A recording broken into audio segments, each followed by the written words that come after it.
زخمی ہو گیا، وہ چہرے سے خون کو صاف کر رہا تھا اور دعا کر رہا تھا، اللہم اغفر لقومی فإنہم لا یعلمون، اے اللہ میری قوم کو معاف فرما دے، یہ جانتے نہیں ہیں۔ محدثین شارحین حدیث کے لکھتے ہیں اس پیغمبر سے مراد خود محمد عربی صلی اللہ علیہ وسلم ہے، اور یہ غزوہ احد کا موقع ہے جس وقت آپ کے اوپر مشرکین نے حملہ کیا، آپ کا ایک دندان مبارک شہید ہو جاتا ہے، آپ نے سر پر جو جنگی ٹوپی پہنی ہوئی تھی اس کی کڑیاں آپ کی رخسار مبارک میں اندر جو ہے وہ چلی جاتی ہیں، آپ کی رخسار وہ زخمی ہو جاتی ہے، آپ کے سر میں زخم آ جاتے ہیں، آپ کے چہرے سے خون صاف کیا جا رہا تھا اور آپ دعا کر رہے تھے، اللہم اغفر لقومی فإنہم لا یعلمون، اے اللہ ان حملہ کرنے والوں کو معاف کر دے، اللہ ان سے انتقام نہ لینا، یہ جانتے نہیں ہیں، انجانے میں مجھ پہ حملہ کر رہے ہیں۔ آپ طائف تشریف لے جاتے ہیں، بڑی امید کے ساتھ گئے تھے، اس امید کے ساتھ طائف کی زمین بڑی سرسبز و شاداب ہے، نرم ہے، لوگوں کے دل بھی نرم ہوں گے، شاید کلمے کو قبول کر لیں، کلمہ پڑھ لیں، میرے معین اور مددگار ہو جائیں گے اللہ کے دین کے معاملے میں۔ آپ 10 دن کا سفر طے کر کے جاتے ہیں، کیسے سفر کیا؟ میرے استاد محترم حضرت مفتی فیضل وحید صاحب نور اللہ مرقدہ نے اپنی جو سیرت کی کتاب اس میں لکھا ہے، کوئی ہمیں تفصیل نہیں ملتی ہے، آپ سوار ہو کر گئے، پیدل چل کے گئے، کس طرح گئے، کیا کھایا کیا پیا، لیکن 10 دن کا سفر کر کے آپ وہاں گئے بڑی امیدوں کے ساتھ۔ وہاں 3 سردار ہیں، عبدیہ لیل، مسعود اور حبیب، ان تینوں سے آپ نے ملاقات کی، ان کے سامنے اللہ کا تعارف رکھا، اللہ کی توحید بیان کی اور پھر اپنی رسالت کی بات رکھی، تو ان لوگوں نے اچھا جواب نہیں دیا۔ ایک ان میں سے کہنے لگا اگر آپ کو نبی بنایا گیا ہے پھر تو نعوذ باللہ کعبۃ اللہ کا پردہ چاک ہو جانا چاہیے، اچھا جواب اس نے نہیں دیا۔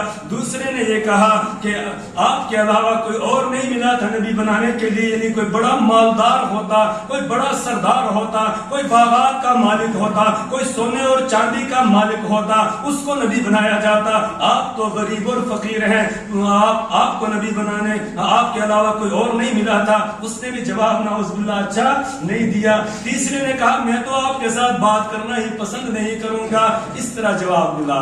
آپ بڑی امید سے گئے تھے، آپ نے ان سے کہا اگر تم نہیں مانتے ہو تو اب اس بات کو اپنے تک ہی رکھنا، دوسرے لوگوں کو مجھے دعوت دینے دو، لیکن انہوں نے نہیں مانا۔ انہوں نے اوباش قسم کے نوجوانوں کو آپ کے پیچھے لگا دیا، وہ راستے کے کناروں پر کھڑے ہو گئے، آپ واپس لوٹ رہے ہیں، وہ تالیاں بجا رہے ہیں، سیٹیاں بجا رہے ہیں، اسی پر بس نہیں کی بلکہ پتھر اٹھا کر اس پیغمبر کے جسم پر پتھر مارنا شروع کر دیتے ہیں کہ جس کے چہرہ انور کی اللہ قسم کھاتا ہے، وَالضُّحَىٰ وَاللَّيْلِ إِذَا سَجَىٰ مَا وَدَّعَكَ رَبُّكَ وَمَا قَلَىٰ، قسم ہے تیرے روشن چہرے کی، وَاللَّيْلِ إِذَا سَجَىٰ، اور قسم ہے تیری زلف عنبری کی، آپ کے بالوں کی قسم اللہ فرما رہا ہے، یاسین، آپ کے دانتوں کی اللہ تعالیٰ قسم کھا رہا ہے۔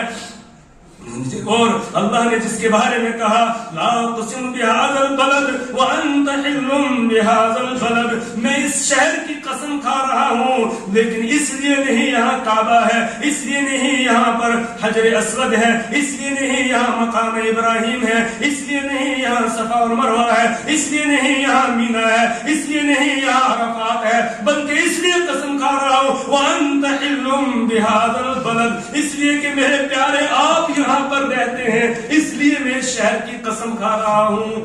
تو اس نبی کے جسم پر وہ پتھر برسا رہے ہیں، یہاں تک کہ آپ کا جسم اطہر لہو لہان ہو جاتا ہے، خون بہتے بہتے آپ کی نعلین مبارکین تک پہنچ جاتا ہے، آپ کے تلوے جو ہیں وہ آپ کی جوتیاں مبارکوں کے ساتھ جڑنے چپکنے لگ جاتا ہے، اور پھر آپ نڈال ہو کر بیٹھ جاتے ہیں۔ لیکن یہ بدماش آتے ہیں، آ کر آپ کو اٹھاتے ہیں، پھر آپ چلنے لگتے ہیں، پھر تالیاں بجاتے ہیں، پھر سیٹیاں بجاتے ہیں، پھر پتھر برساتے ہیں۔ اس حال میں بھی آپ کے پاس جبرائیل امین آتے ہیں اور آ کر کہتے ہیں اللہ نے مجھے بھیجا ہے، اللہ نے سلام پیش کیا ہے، اور ساتھ میں میرے ایک اور اور فرشتہ بھیجا ہے، ملک الجبال ہے، تب تک اس فرشتے نے بھی سلام کیا اور اس نے کہا یا رسول اللہ صلی اللہ علیہ وسلم مجھے اللہ نے اس لیے بھیجا ہے، اگر آپ حکم دے میں ان پہاڑوں کو ملا دوں، ان کو پیس دیا جائے۔ آپ نے فرمایا نہ، مجھے اللہ نے رحمت بنا کر بھیجا ہے،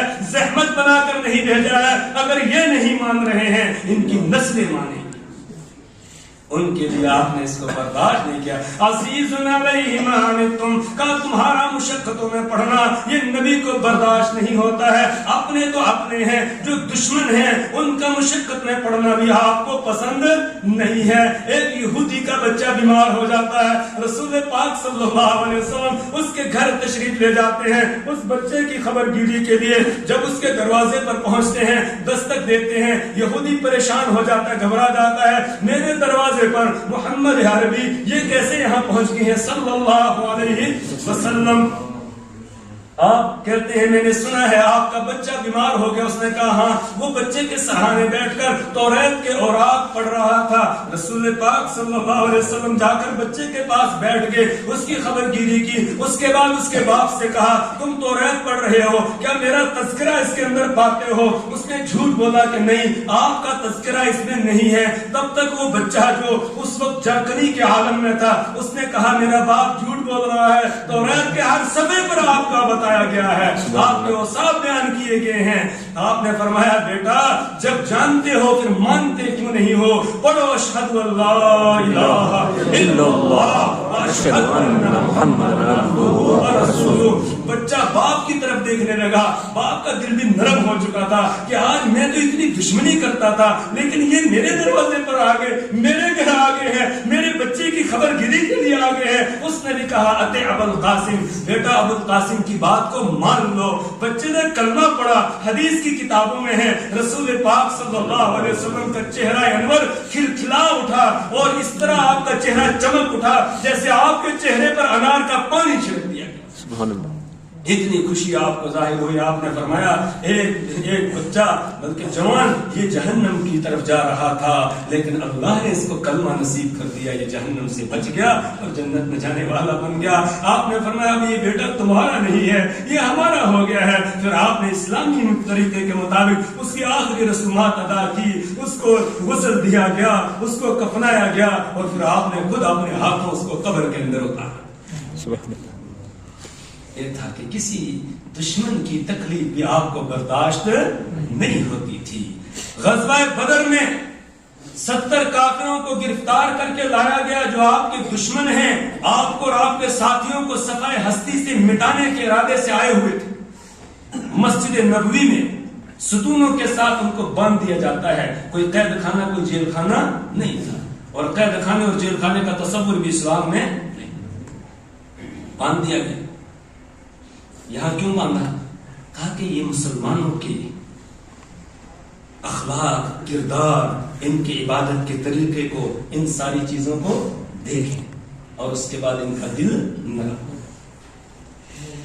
رسول پاک صلی اللہ علیہ وسلم نے فرمایا آج میں بھی مسجد کے اندر ہی آرام کروں۔ آپ کا بستر بھی مسجد میں لگایا جاتا ہے۔ پہرے پر کچھ صحابہ معمور ہیں، کافی دیر گزر جاتی ہے، آپ کروٹ بدل رہے ہیں، نیند نہیں آ رہی ہے۔ ایک صحابی آئی، عرض کی یا رسول اللہ صلی اللہ علیہ وسلم نیند نہیں آ رہی ہے۔ آپ نے فرمایا مجھے کیسے نیند آئے گی؟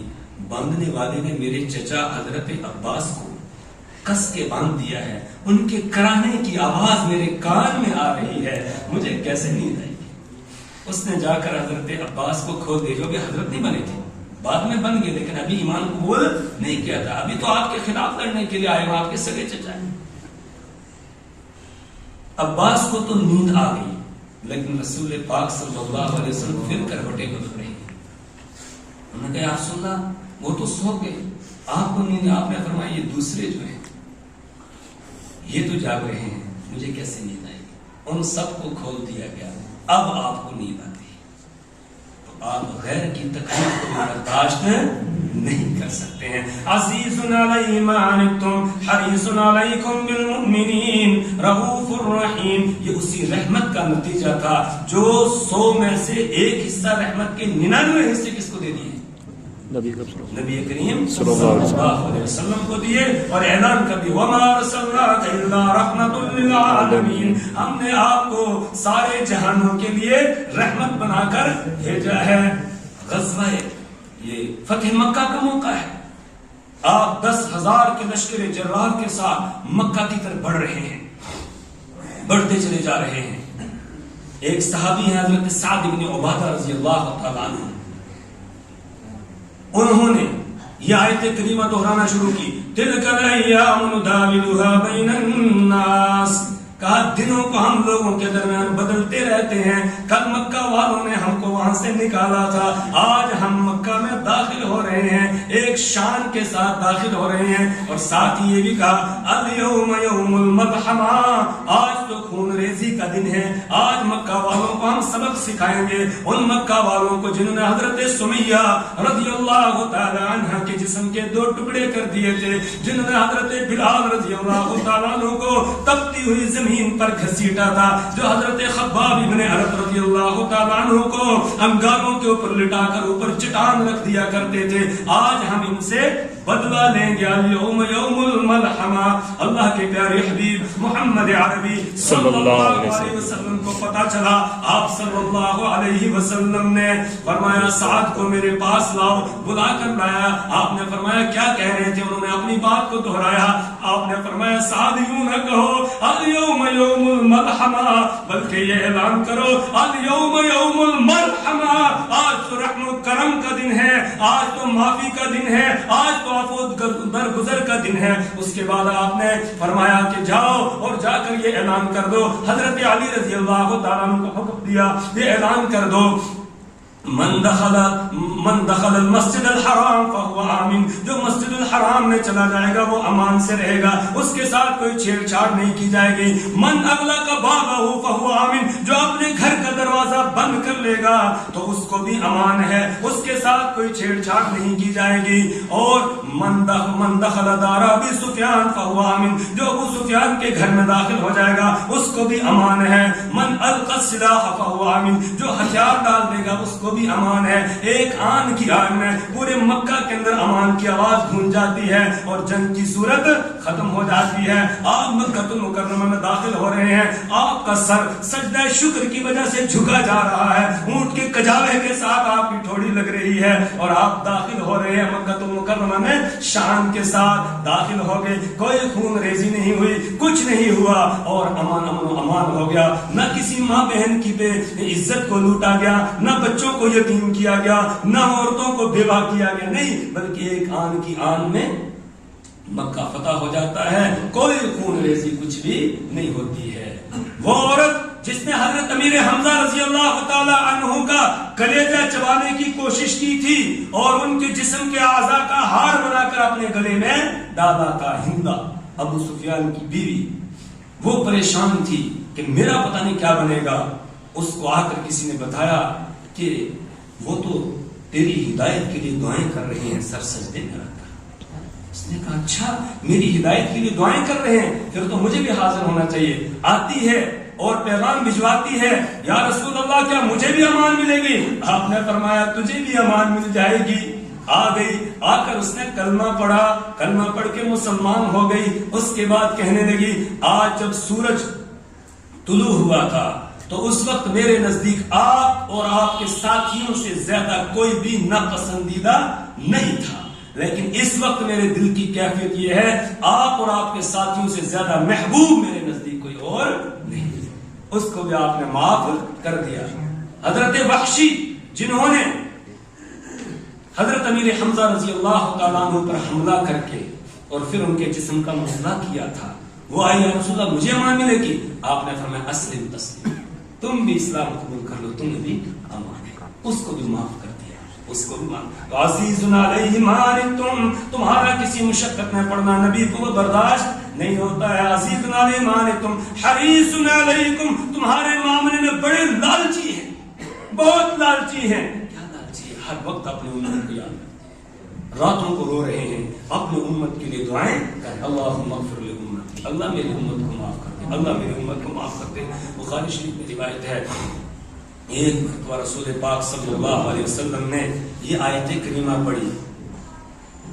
حضرت ابراہیم علیہ السلام کی دعا تھی، ربی انہن اضللن کثیر من الناس فمن تبعنی فانہ منی ومن عصانی فانک غفور رحیم. کہ میرے پروردگار جو میری پیروی کرے گا وہ مجھ سے ہے، ومن عصانی اور جو میری نافرمانی کرے گا فانک غفور رحیم تو آپ بڑے بخشنے والے معاف کرنے والے ہیں. بخشش کی دعا نہیں کی لیکن دل سے چاہ رہے ہیں کہ اللہ ان نافرمانوں کو بھی آپ معاف کر دیجئے. حضرت عیسیٰ علیہ السلام کی دعا کو بھی آپ نے پڑھا، ان تعذبهم فإنهم عبادك وإن تغفر لهم فإنك أنت العزيز الحكيم. قیامت کے دن اللہ تعالیٰ حضرت عیسیٰ علیہ السلام کے سامنے ان کی امت کے ان لوگوں کو پیش کرے گا جنہوں نے حضرت عیسیٰ علیہ السلام کو خدا بنا لیا تھا. ان کے بارے میں حضرت عیسیٰ علیہ السلام اللہ سے درخواست کرتے رہیں گے، ان تعذبهم فإنهم عبادك، اللہ انہوں نے جو کیا اگر آپ ان کو عذاب دے دیں تو آپ کے بندے ہیں، وإن تغفر لهم فإنك أنت العزیز الحکیم، اگر آپ ان کو معاف کر دیں تو آپ غالب ہیں، آپ حکمت والے ہیں، آپ کو کوئی روکنے والا نہیں ہے. رسول پاک صلی اللہ علیہ وسلم نے یہ دونوں آیتیں پڑھی، رونا شروع کیا. اتنے رونے لگے کہ آسمان سے فرشتہ آ گیا جبرائیل امین. اللہ نے بھیجا جا کر محمد سے پوچھ کر آؤ صلی اللہ علیہ وسلم کس چیز نے آپ کو رلایا ہے. جبرائیل امین آتے آ کر کہتے ہیں رب نے مجھے بھیجا اور پوچھ رہا ہے یا محمد ما یبکیکا، اے محمد آپ کو کس چیز نے رلایا ہے. آپ صلی اللہ علیہ وسلم نے فرمایا یا رب امتی یا رب امتی، اللہ میری امت کے ساتھ کیا بنے گا، میری امت کے ساتھ، میری گناہگار امت کے ساتھ کیا بنے گا.